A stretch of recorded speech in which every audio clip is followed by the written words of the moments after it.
Hi, and welcome to this week's episode of the Guest List podcast. I'm your host, Steve Guest.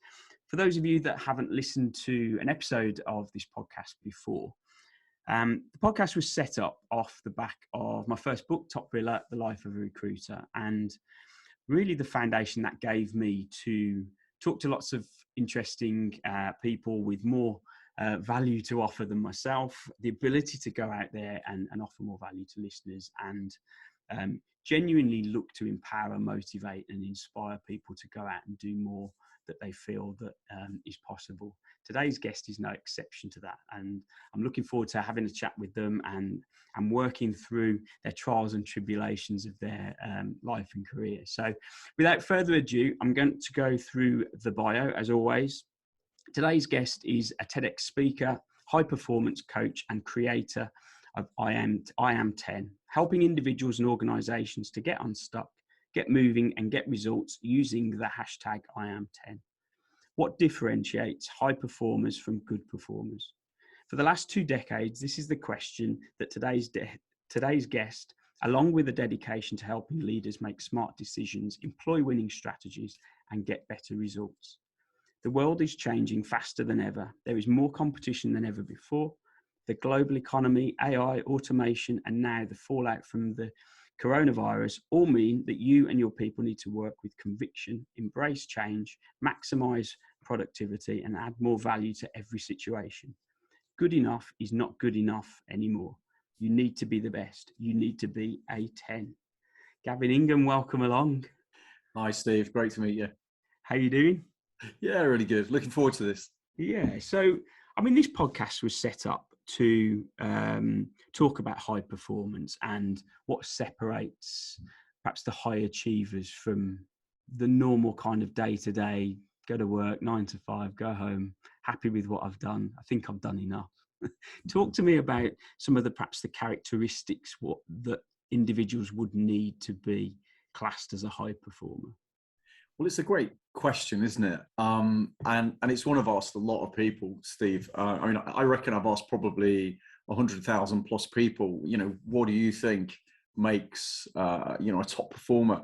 And people tell you things like motivated, they tell you stuff like enthusiastic, and they tell you determined, tenacious, persistent.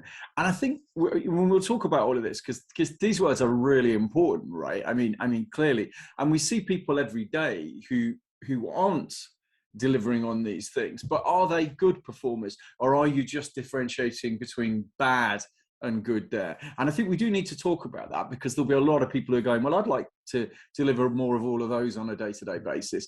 But I don't think that's enough to differentiate good from great, because I think good tends to do all of those things too.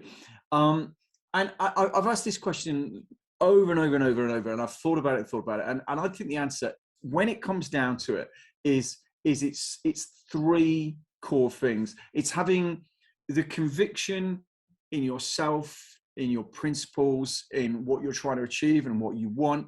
It's having the clarity to know what you want, and perhaps more importantly, know what you need to do. And then it's having the consistency. And I think if you had to nail one, it would be that one, the consistency to turn up day in, day out, and deliver. I've been interested in this stuff. I always tell a story going back to when my father died when I was a teen, but actually it was before that. And my dad was a runner, and he ran for English schools. He did the 100 meters, and he was pretty sharp, pretty quick. And I was an embarrassment to him, I'm afraid, Steve. I was rubbish. And I remember we had the middle school system, so 9 to 13. And in the final year of middle school, so the 4th year of middle school, so what would that be now? That would be probably year 8, maybe. And I remember you did this cross country, and it was awful. I mean, I've driven around it with the kids to go, look at that. And it's like that. I mean, it's appalling. And it's one of those, they wouldn't do it now, because the path is about, literally, it's about 4 feet wide, and it's banked towards a major road. Okay. And these kids, I mean, you just wouldn't do it. Not for the faint-hearted. Yeah, I know, horrendous. So we used to run up this hill, and then run along the top, and then run round.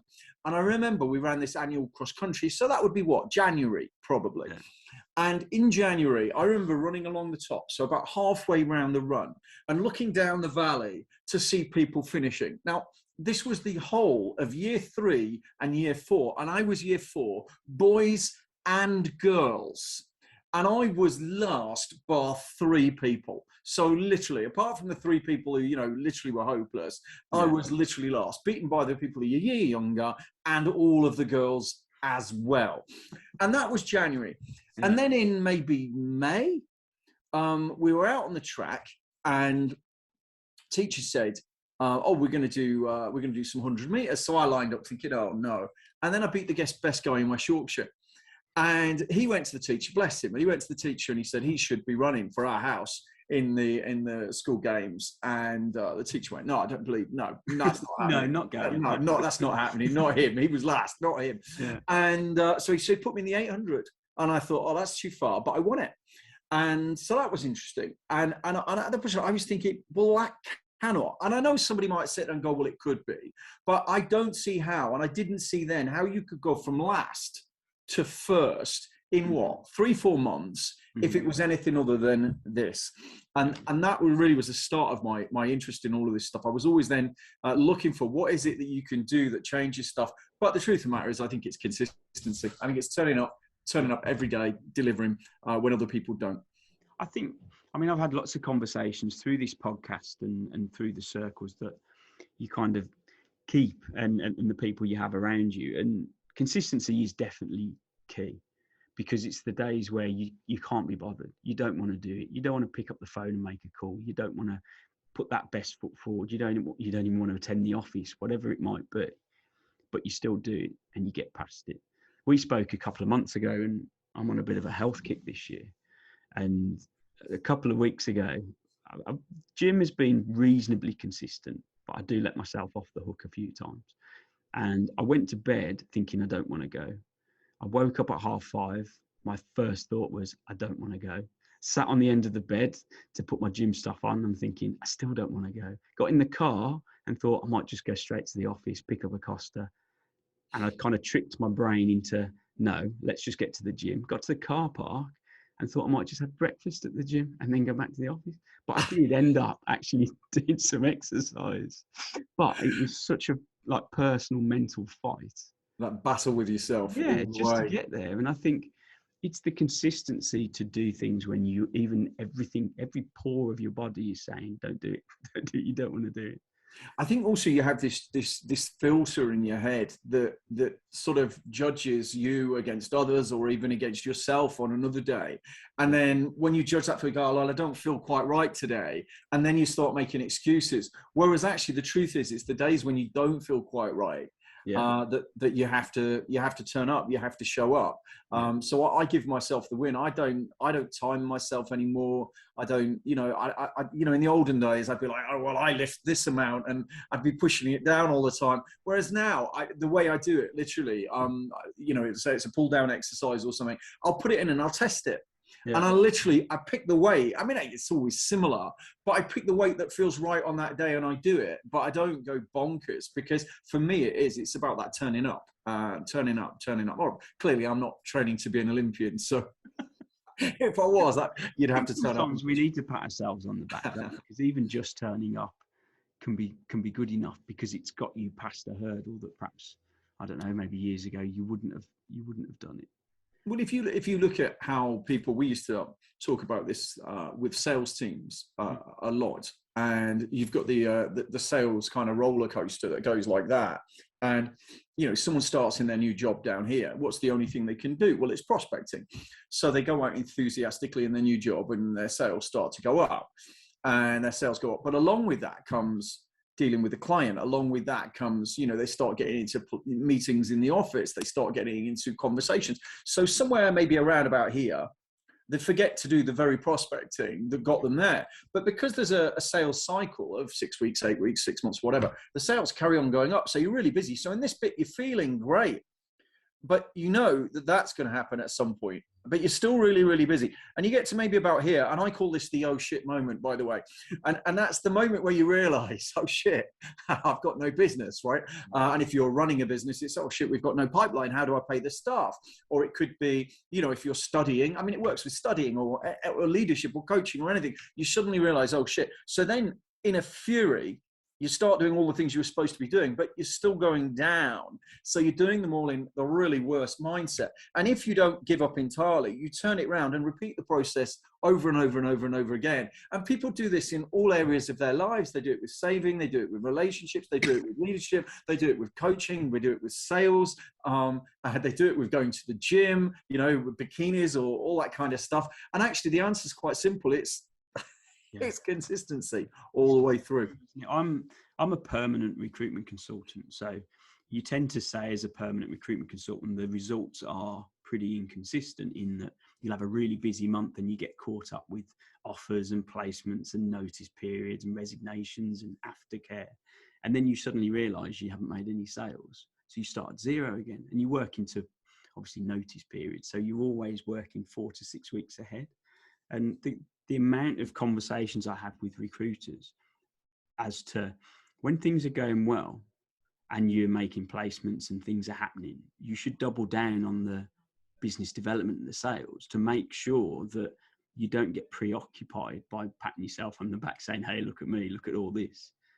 Because the realization of next month you're on zero will hit you really hard. Well, it's you're right. And it's also, not only is it easier to do, but it's also easier to take out a winning mindset with you when you've got that momentum going. Because if you're busy as heck and you're calling and you speak to somebody and you don't really like what they've got to say, or you don't really like the vacancy very much, I mean, we're talking recruitment now, but you don't really like that, then it's easy to say no, or to ask some more questions to challenge it, to try and work out whether you should take it on board or not. Whereas when you're down here at the bottom, you're in that desperate moment and all of that stuff makes logical sense, but you just want to get something to work on. You just want to get, you just want to get an opportunity. You just want to move things forward. And that becomes really, really, really important, having that mindset. And it's much easier to deliver it when you're up here or you're here than it is down here. Down here, it's really, really hard because you just want to get going again. You want to get moving again. So we talked and we mentioned about IAM10. Talk to me about that. What is IAM10? Sure. So we asked the question of these 100,000 people, what is it makes, someone who's great at what they do? And they said motivated, enthusiastic, determined. So the next question then is, so do you think they're attitudes or skills? And groups always think more attitudes. So next question, what percentage? And again, you get a lot of answers from 50-50 through to 100% attitude. But I think the average answer is probably about 80-20. Pareto's law, so nice and safe, right? We could have a very interesting conversation about different roles and different personalities, but we won't. We'll just say attitude is your ability to access your skill. Attitude is your ability to access your skills. So going back to the conversation we've just had about that phone call, if you're up here and you make the call, it's pretty easy. Because you kind of don't care. You want to do your best, but you're not that bothered. But you're down here and your attitude is desperate. You don't want to challenge the client because you might lose the vacancy. So attitude is your ability to access your skill. You can see that in a difficult conversation with somebody. You can see it when you're coaching. You see it all over the place, right? We know what to do. We don't necessarily do it because of our attitude. And then that gives us this lovely little model where your attitude affects your behavior and your behavior affects your results. So your attitude affects your behavior affects your results. But then the problem is it gets worse than that because your results, either positively or negatively, affect your attitude. So when you're in a bad state, you either don't access the right behaviors or you don't access them correctly. Let's just take an example. As we're talking about prospecting, let's stay with it. Really bad attitude, you don't even pick the phone up, right? You don't even make a call. Slightly bad attitude, you pick the phone up, but you're defeatist, your calls lack energy. you get an objection, you don't deal with it, you don't ask the questions that you need to, and you end up with a piece of work that you should have never had. Result, negative. When you get a negative result, how does that make you feel? Worse. Because most people are motivated most of the time from the outside in. Mm-hmm. Most people are motivated from the outside. So they allow people, they allow events, they allow circumstances to affect the way that they feel. And what we see is that it's top performers. You know, anyone can perform when you're up here and it's all going well and it's a positive cycle. Nearly anybody, certainly an average to good performer, can deliver on that. It's delivering when you're on the floor. It's coming in, as you say, it's going to the gym on the day where the whole conversation all the way through says, don't bother going to the gym, don't get out of bed, go straight to work. And even when you go up to the gym, the little voice is still saying, oh, they do a really good breakfast here. Look, it's sunny, I could sit outside, you know. And so you've got all of that going on, and it's performing then, it's finding the attitude to deliver the right behavior, whether it's a major behavior like turning up like that, or whether it's a minor behavior, which could be just in a conversation. It could just be the way that you react to something. So we notice that the top performers are motivated from the inside out, and they are able to deliver, and they deliver from what we call a 10. So I like to measure that attitude on a scale of 1 to 10, where 1 is the most inappropriate attitude and 10 is the best attitude. Now, people often think that I'm saying motivated or I'm saying persistent. I'm not saying any of those things. I'm saying the right attitude at the right time, because the right attitude could be motivated, but likewise it could be empathetic, or it could be understanding, or it could be switched off. You know, people say, oh, I couldn't be a 10 all the time. And I go, no, you can, because a 10 is about being in the right state at the right time. So if you're sitting down watching the telly, switching off, and you just want to lose yourself in some sci-fi or something, then it's phone off, whatever, half asleep. If that's what a 10 is for you at that point, then that's about being a 10. So it's a gift to you. You know, it's you going out with your kids and not taking your phone and being 100% focused on them. It's just taking that moment to ask, what is that 10 and what is it? And when we look at it, you can see the difference. If you want to be a top performer, a high performer at anything or in any industry, then it's about being this 10. It's about working out what is this 10, working out what the behaviors are, and then working out how to do that consistently to get the results that you want. And you need to be a 10. You know, an 8, a 9, you're good. A 10, you're great. So it's constantly looking to say, you know, how can I be a 10 today? How can I be a 10 in this speech? How can I be a 10, etc. I'll give you a great example. There was, I did a talk once with someone else, and not anybody I speak with anymore. So just in case anybody and the person was doing some talking, and then I came on, and then they went back on again, and they did their first one. And they've got great knowledge and they've got great skills. And I would score it 8. There was just, you know, when you're just watching something, you're going, there's another gear there. You know, when you're watching someone, you just go, no, you're just within yourself here. And then I went on, as I usually do, a bit, you know, way. And we had a break. And then this person went on and they lifted it. They lifted it to a 10. They just found that little bit of energy, that little bit of extra connection. And that's what I'm talking about. I'm talking about digging in and finding that difference. It was good before, it was great after. Yeah. I love the fact there as well that you're okay with having that kind of time or that downtime where that can be a 10 too. I think a lot of the time, certainly the circles I mix and the people that I talk to, it's all about, it's the 5 a.m. club. It's 100 miles an hour. It's constant. It's no let-ups, no excuses. 5 a.m. club. You know, look, the principle of the 5 a.m. club is great, right? And it's great for many, many people. It works for people. I'm not debating it. But what is it really about? It's really about getting a routine that works for you and about clearing time to do deep work. Yeah. That's what it's really about. And I agree, if you want to do it between 6 and 8 or 5 and 7, there's nobody about. Awesome, right? But some people, that ain't going to work. You know, then go on, you need 8 hours sleep. So if you're getting up at 5, you've got to go to bed at 9. My kids don't go to bed to 9. That would mean that I would never have any time with my wife. Now, some people might like that. Yeah. For me, that's gonna end up in divorce real fast. Yeah. Plus 5 o'clock never felt nice to me. So I'm not saying that the principle of why it works for me are right, but the 5, yeah. I talk about, one of the things I talk about, because I talk about motivation so much, and because I talk about mindset, and because I talk about what are the big activities that make the difference for you, and because I talk about consistency, how do you deliver it whenever, that's what it's really about. What do you need to do? How do you do it? I'll flip and come back to my main point in a minute. We ran a cold calling course. I stopped running it 2005 maybe, but I ran it for 5 years. We had thousands of people come through it. It was quite a big thing at the time. We were quite well known for it. It was called No Fear Cold Calling. And one of the things I noticed was that people would send along their poor performers, and they said, we need them upskilled. They need that, and they did. But that's not what they really needed. What they really needed was the conviction to believe that they could do it, the clarity of how many times they had to pick the phone up and what they had to do, and then the consistency. Bottom line, we worked out is that if these people walked out and picked the phone up and picked the phone up more, that was a massive win. And the skills were kind of like what was holding that up and making them able to do it. The skills were secondary. The big problem was that they weren't consistent. That was the big problem in the whole scenario, So it's that consistency again, and going back to that's so important.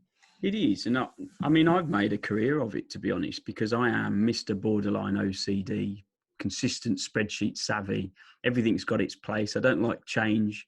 Try and divert me in a different direction, it sends fireworks off in my brain. It's just the way I function. I talk about the fact that I came into recruitment as a strategic buyer, and I do things to the letter. I turn up when I say I'm going to call you when I say I'm going to call, and everything has its kind of, I suppose, consistent element. It's planned, it's diarised. And that's very different to most recruiters, most salespeople that I've worked with, hired, mentored, coached. It's almost two extremes in recruitment. Recruiters can be very good at making lots of phone calls and being busy and driven by KPIs, but the level of consistency in terms of the ability to keep doing the same, lots of people struggle. It's about systems. It's about having systems to support you in delivering what you want to do, so that it doesn't require, you're going back to your example of getting up in the morning. Why did you ultimately end up in the gym on the jogging machine or whatever it was you did, or pushing weights or whatever? Probably not because of your willpower. You had that whole willpower battle, but the reason why you got into the gym in the end is because it's just what you do in the morning now, and it's turning into a bit of a habit. I want to just take you back to the bit about balance and the 5 a.m. because I do think that's really important. As I said, people often think about me as this motivation guy, as this guy who's all about, kicking down doors and taking no prisoners and stuff. And yeah, that is what I'm asked for a lot. But I've been writing a lot about the challenges of, what happens if you put your ladder up against the wrong tree. And the answer is you end up sitting in the high branches, wondering what the heck you're doing there.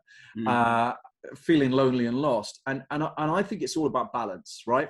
Now, how you balance that? Because a lot of people, as soon as they hear the word balance, they assume, we're going to go and hug a tree and we're going to be, I'm not saying that at all, because your balance might be 95% work, but it doesn't mean you don't have to acknowledge the balance. And I think the way people look at balance is not necessarily right, because I think rather than seeing it as some unit or some wheel or something, I think it's inside us, right? So I think it starts right inside us. So, in our heart, really, if you like. And it's about having your well-being, right? So being, it's my 4 B's of balance. So the being, and that's motivation, that's mindset, that's fulfillment, that's knowing you're in the right place. It's knowing you're doing something worthwhile. It's knowing you're doing something you believe in. And I think if you don't have that, wrong tree, ultimately you're going to be really, really unhappy. We see a lot of people in traditional industries, like professions like law and accountancy, who've been pushed there by their parents, and they, the suicide rates in those industries are, particularly law, is ridiculously high, and it comes down to that being piece. So that's really, really important. The second piece is body, and that's the being to the body, and that's having the energy to be able to deliver. It's okay saying I'm going to go out and I'm going to get up at 5 a.m. and I'm going to hustle and I'm going to work 24 hours. But heck, you need some energy, you need some stamina, you need some strength to be able to do that. And if you never go to the gym, if you don't eat healthily, if you never sleep, it might not hit you now in your 20s, but trust me, you're going to turn up with health problems in your 50s or your 40s. And, you're going to be driving home from a gig. I used to drive to gigs at 2 a.m. and get up at 7 a.m. and I'd be like bright as a button. But now I couldn't, you've got to have some respect for that. So the body bit's really, really important. And the body and the being talk to each other. So if you don't have your energy makes you feel, from a being perspective, not right. Likewise, if you're completely unhappy, you're probably going to sit there eating donuts rather than going to the gym. So these two are communicating.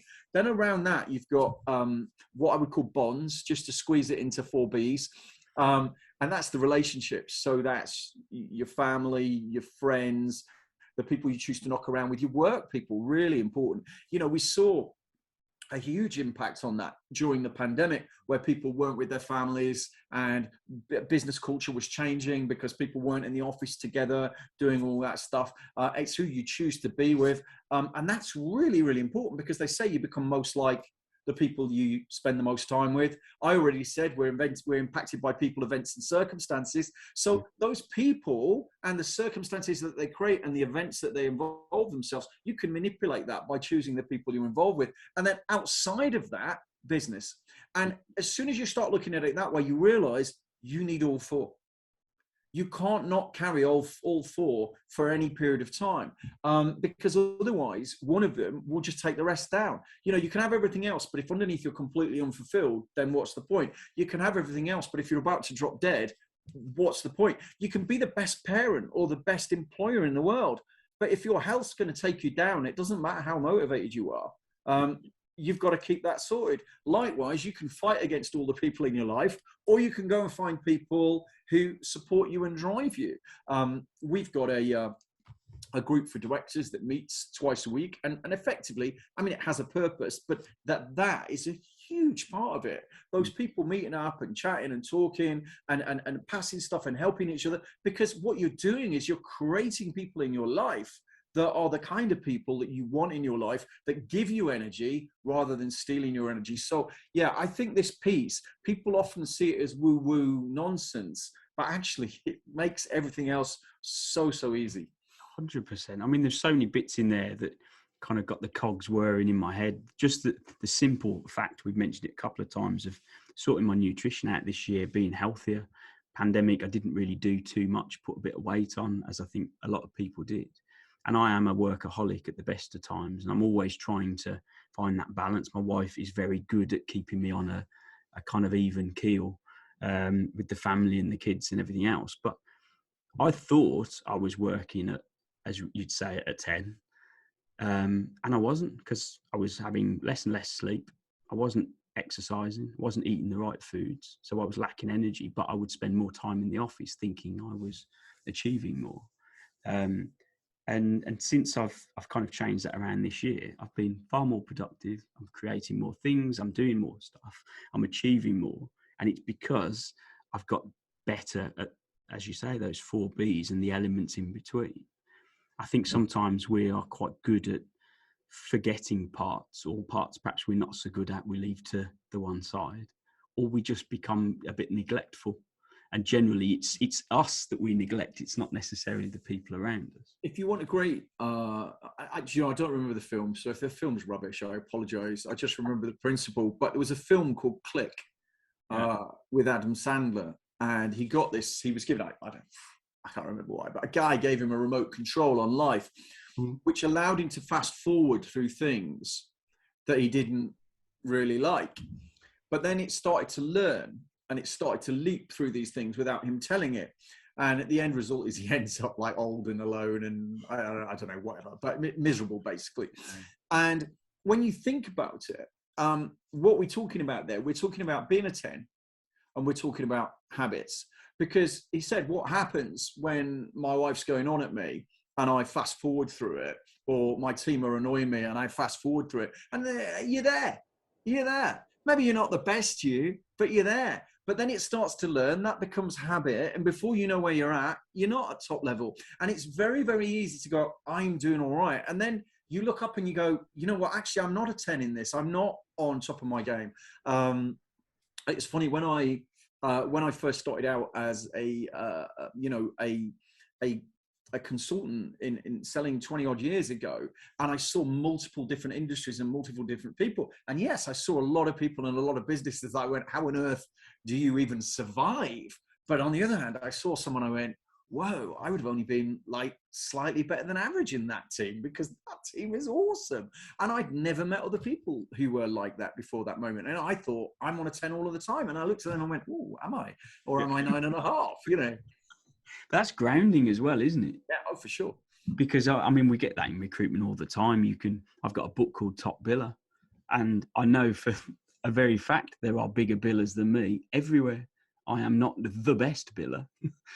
And you're grounded consistently because you hear stories of achievements and you think, how have you done that? How have you managed that? I thought I was pretty decent, but maybe not. It's that golf stroke again, though, isn't it? That you know, it's going back and going, there's no point doing it averagely. You've got to, you know, if you're going to practice, you've got to give it your absolute best, haven't you? And it's the same with everything. You know, if you're practicing prospecting, make it as good as you can. You know, if you're running a coaching session, make it the best it can be, because what you want to build in are habits of high performance. And you go back to this, oh, we've been working 16 hours. Yeah. Have you? Have you really? You know, even Usain Bolt stopped to eat chicken nuggets. Yeah. Okay. With everything that you've done, the years that you've spent in coaching and surrounding yourself with influential people, who would you say has perhaps had the biggest impact on you? This can be through books, maybe YouTube. It could be real life people that you've met and you surround yourself with. Who's had the biggest influence? Wow, there's a question. So, I mean, early doors, my dad, definitely, you know, I think like a lot of little boys, I worship my dad. And I think with him, he died when I was 13. And I think because of that, that probably extended a lot longer into my life than it would have done. My vision of who he was and what he would think and what he would say about stuff really did drive me, and to an extent does today. So that certainly. My first sales manager, who I won't name, but my first sales manager was just inspirational. Just someone I looked at, and just some of the things he said, I went, whoa, can you really say that? Mm-hmm. And that just challenged me to the core of what I was, you know, trying to do. And then I think then a numerous sort of personal development people after that, really. So I had a phase where I was really into Anthony Robbins for a while, and some of Anthony Robbins' stuff that really inspired me. And then more recently, people I've worked with and what they've been trying to achieve. So I learn a lot from clients now, and people who've achieved stuff. And I tend to be more embedded into, I think, people I look at and I think, gosh, I think you've got it balanced. And then asking them questions, how did you do that? And what did you do? I've had coaches, but, you know, actually it's been my clients, I think, for the last decade who've really inspired me. I find real enjoyment, engagement from recruiting and working with recruitment businesses for their staff, but also it's the feedback you get in terms of, well, what are you doing differently? How have you achieved that? And it keeps the, as I say, the cogs whirring, because it's about that constant, I suppose, ability to keep moving forwards and not allow yourself to stay put. It is. And I think when you're working, it'd be similar for you in recruitment. When I'm working with people, even though, you know, invariably they come to me and they want something more, but a lot of them come and they're just incredible people who are incredibly successful, who've got really unique ways of looking at things. So if you're open to listening to that and looking, somebody, and I can't remember who it was now,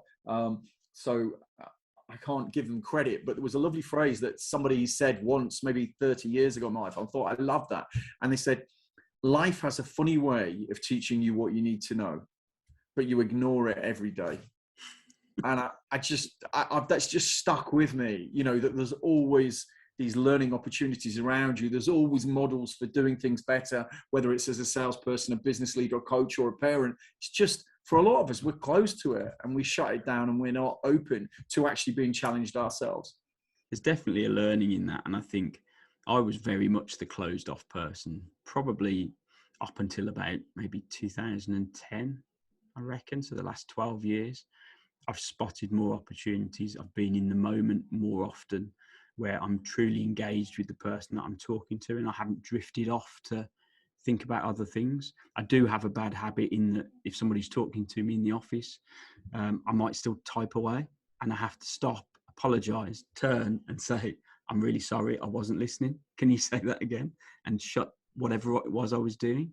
But that's something I've learned in terms of actually just appreciating that every conversation, every time you meet and talk to someone, is as much a learning curve for you as it can be for them. 100%, 100%. And you drive also in that to the core of being a 10. We've done very little, or we've talked very little, in fact, not at all, about some of the things that I thought we'd talk about around planning and around getting things done and around how to structure and do deep work and all that kind of stuff. But that's a great example, because just taking it very surface level, I think if you want to improve, you need to know what you want to achieve, and you need to know what's important. And I think for a lot of leaders, what's important is having staff who are empowered, who work well as a team, who take things on, who are bold, who are open. And actually, when you go, well, what creates that? And oftentimes you come back and you go, well, coaching. But then you start to define coaching, and you realize that each of those little conversations is potentially a coaching moment. And then you go, so what's a 10? And well, as soon as you've got your phone out or you carry on typing, you've limited yourself at about a 5, and then you realize you're doing it with your kids, or you realize you're doing it with your wife, and you think, and why do relationships fail? Because you don't stop and have that 10 conversation with people, because you don't have that 10 moment. So one of the things I do often is I ask people, even in areas where you have no goals. So if you take the 4 areas I talked about, let's take family for a moment. One of the questions I would ask you is, so what is one thing? What is one thing such that if you did it every day, you wouldn't have to worry about that area? You don't necessarily have to set a goal, but what's the one thing you need to do to maintain and improve that area? Now, you can come up with your own answers, but the answer I came up with, and it's worked for us, is based on a bit of research as well. And also it's one with 3 kids that are small that we can do. And that is, and look, we have one-to-one time together and all that kind of stuff as well, but it's about dinner. And it's about sitting down for dinner every day with no music, no TVs, no nothing. And we sit and we have a conversation, and we sit and we eat, and we are a family and we have a conversation. And look, I make it sound with that it's some kind of, Little House on the Prairie, Waltons type thing. It's not. It's freaking awful sometimes.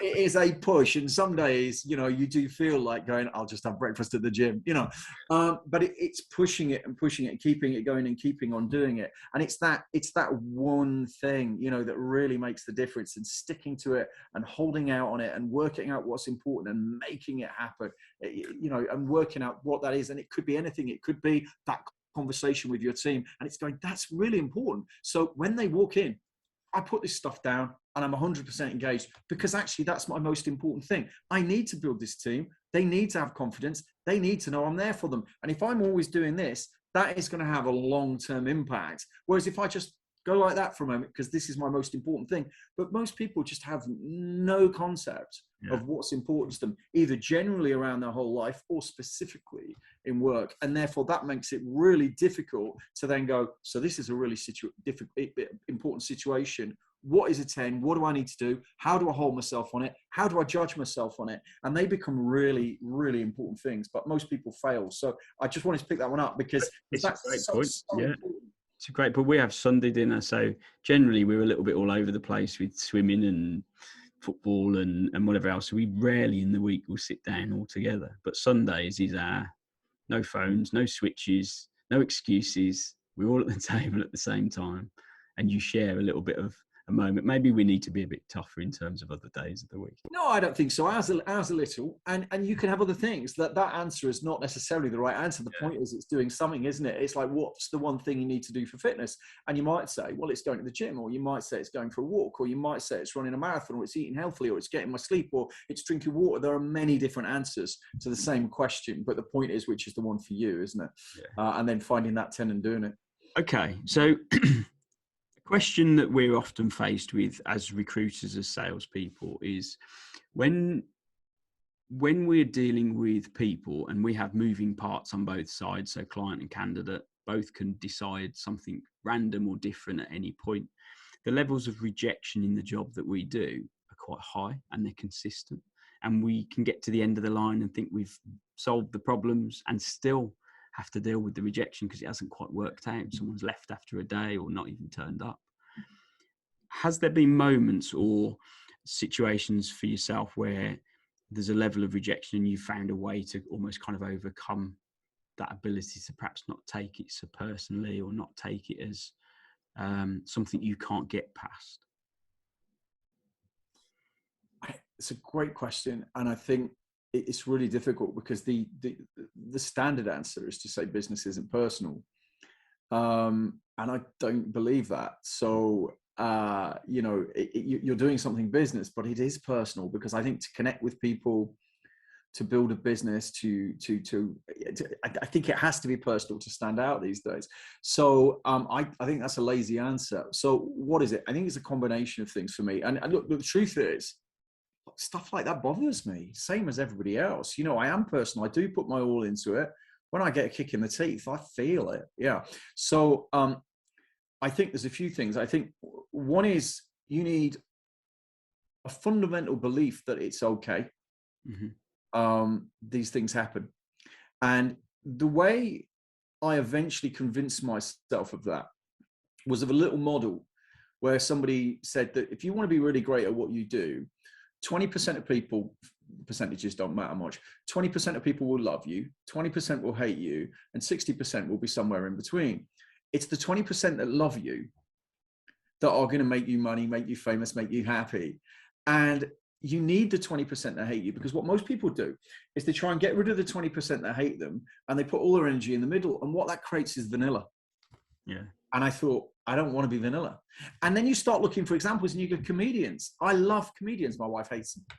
Yeah. But the ones we both like, we're neither of us that bothered about. Middle of the road variety show type stuff. Alan Partridge, me up here, Alex down here. We could go on, up, down, up, down, up, down. You could take, perhaps I shouldn't, and it's not politics, but you could take an example. You could just name a politician, and particularly now, you will notice that people who get power often are much more divisive now, because the ones in the middle just don't inspire much. So you get the ones that people are absolutely rabidly for, and they get voted in, but other people rabidly hate them. So it was that belief that that's okay. That really made a big difference. And then the second piece is having a system.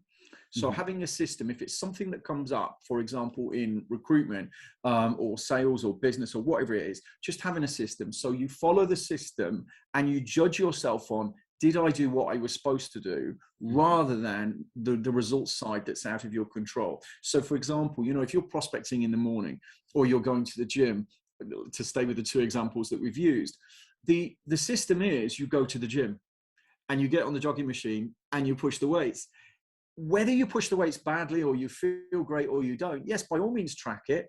Yes, by all means think about how your sleep impacts it or whatever. But actually the point is you got there and you ticked it off on the system. That's the important piece. Because if you carry on ticking it off, then things will work out. And the same is true of prospecting, and the same is true. So I have a process for things that I find difficult so that I can remind myself of the belief, then tip into the process and just deliver on it. And I can pat myself on the back for doing what I was supposed to do. Same with the dinners with the kids, right? It all goes pear-shaped, and I go, well, we did it in the worst of circumstances. But when you start judging by results, then it becomes more difficult tomorrow and more difficult the day after, et cetera, et cetera. I think it's having that self-awareness as well, isn't it, of how you adopt things or how you take things on. I mean, we keep talking about the gym, but one of the things that got me there was my wife's going through the same process, and that was my gym morning. So I also knew if I didn't go, I had to wait another 2 days to go because it wouldn't be my turn. So in effect, I had to do it because I couldn't just decide to do it the next day, because that's not part of the system. It's true that, and gym's a great example because it's something that a lot of people have wrestled with for prioritizing into their life, etc. But likewise, prospecting. I mean, you know, from an individual salesperson, prospecting's a big one, right? That's the one they wrestle with. If you've got a student, then what is it? It's putting your work in and actually doing your work. You know, saving money. That's everybody, right? But managers, you know, one of the big managers, one I touched on already, is actually finding time to coach. You know, managers will acknowledge that it's the most important thing that they can do, and then they say they don't have time. You know, salespeople will say prospecting is the most important thing, and then they say they don't have time. You'll say going to the gym is the most important thing, and then you'll have to say you haven't got time. And my question as a coach at that point is, so Steve, what exactly is it that you were doing when you didn't do your most important thing? Yeah, probably nothing of value. Well, exactly. Well, yeah, because you've already told me it's your most important thing. Yeah. So it's making those acknowledgements and then doing it. Absolutely. But we all do it. It's whether it's whichever it is, it's a wrestle we all have, and therefore gym is a good example, I think. Okay, I've got a question now. So we all have defining moments in our lives where perhaps we were heading down one direction, or we thought we were going in one direction and it ended up being another. Has there been something that's happened, a defining moment, a moment perhaps where everything failed and didn't work, and you thought, this isn't me, I've got to go off in a different direction? Do you feel you've had a kind of a defining moment? Yeah, 2 or 3 really. I mean, I touched on one. I don't want to go into detail right now, it's too long. But when my dad died, that was a big one, because I think I was en route for like a kind of an academic Oxbridge, you know, PPE law, something like that. And I just lost all interest in that side of it, really. And I think also at the same time, albeit unconsciously, realised actually I'm not enjoying this. This isn't for me. Mm-hmm. So that was one. I didn't know what I wanted to do at that stage, and I actually joined the Met Police. And I met some great friends, some great experiences. You know, I don't regret that in any way. But I had a couple of incidents there that made me realise I need something where I stand more on my own feet. You know, I need something where actually, if you put everything in, you are rewarded. But even then, I didn't know what that was, and stumbled into selling. And then I had quite a defining moment in sales as well. And actually was why I mentioned Anthony Robbins earlier on, because I did a couple of deals early on, and then I literally went nearly 6 months without doing anything. And I was literally distraught, thought I'd ruined my life. I didn't know what I was going to do, thought I'd failed at everything. And somebody gave me a book by Anthony Robbins, and I read it. And I mean, I can't remember all the details, but I remember just walking away thinking, you're responsible. Yeah. And that was that big wake up moment, you know, like, you know, stop saying you're not getting the sales because the market's rubbish. You're not getting the sales because you've got the wrong area. You're not getting the sales because you've had no training. You're not getting the sales because it's unfair. You're not getting the sales because you're not, you know, whatever. And work out what you can do. And I literally came back to work the next day and went, right, how do I do this? And within days, I turned it around. And that probably, from a perspective of where was the big change that things got on track, that was the one. And it was an Anthony Robbins book from a friend. It's a defining moment though, isn't it? And it truly is, when I think you get to the stage where you realise you're in control and you stop blaming others or situations or circumstance or environments. And you say, do you know what? I'm just gonna make this happen, and it's down to me. That was for me. I got a telling off from a director years ago, and I was blaming someone else for something they hadn't done, so I lost a contract. But in effect, I hadn't managed it properly. At the time, I didn't see it or understand it, but it was all their fault. And then when the director was saying, no, it's your fault, it's 100% your fault because you didn't manage it properly, or them, or the process. And from that day on, I've always decided that I'm always just going to work on the fact that it's 100% my fault, which is okay. It's okay if it fails, but actually if I do everything I can that's within my power, then I'm comfortable with the outcome. So I completely get that. I completely get it. It's a really interesting one because it's a lie, right? Because clearly everything's not in your control.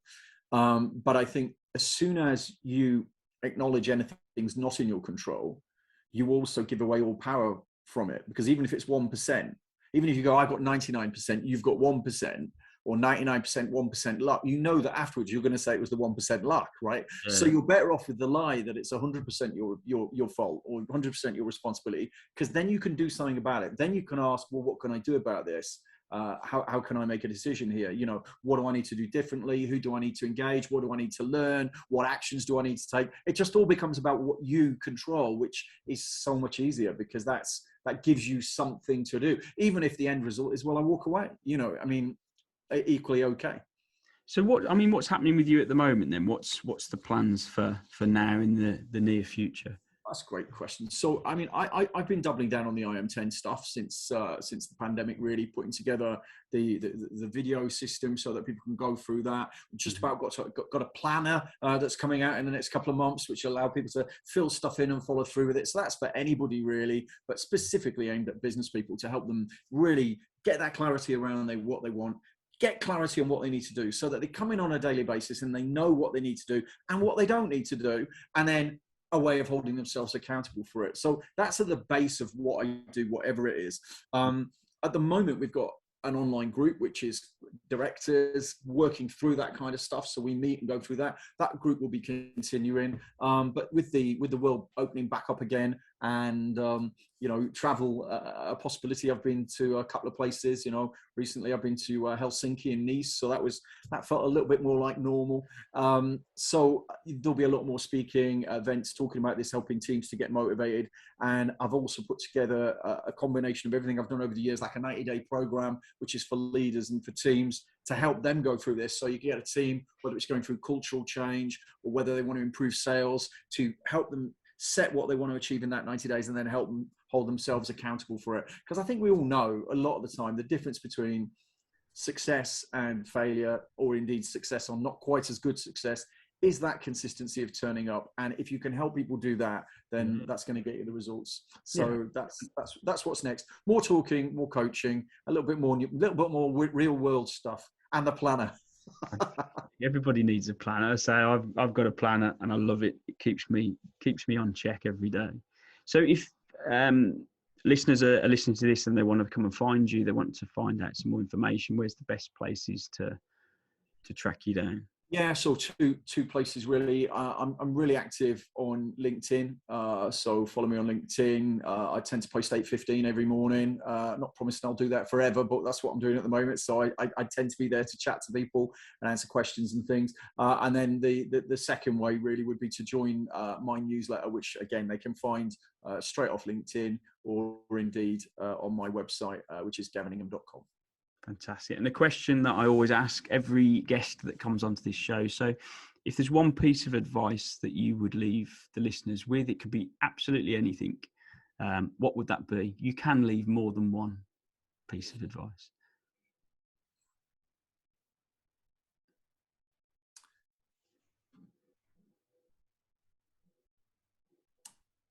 Stop worrying about other people. Work out what's truly important to you and what will make you happy. Mm-hmm. When you've done that, work out what you need to do on a daily basis to deliver on that. Keep it simple, and then hold yourself accountable for delivering on that. I think we all overcomplicate life, and we all make it about stuff that's not necessarily the right stuff. So work out what's important to you, work out what you need to do, and then find a way to hold yourself accountable. That's a more complicated way of saying stay consistent, isn't it? I love that though. I think we do. I think we as human beings just like to overcomplicate it. It's never black or white. There's always some sort of grey in the middle, isn't there? And I think there is. People always come to all the courses and they say, give me the advanced stuff. And you'll be halfway through and you'll discover that they're not even doing the basics. So true. Gavin, it's been an absolute pleasure. Thank you. Lovely. Thank you.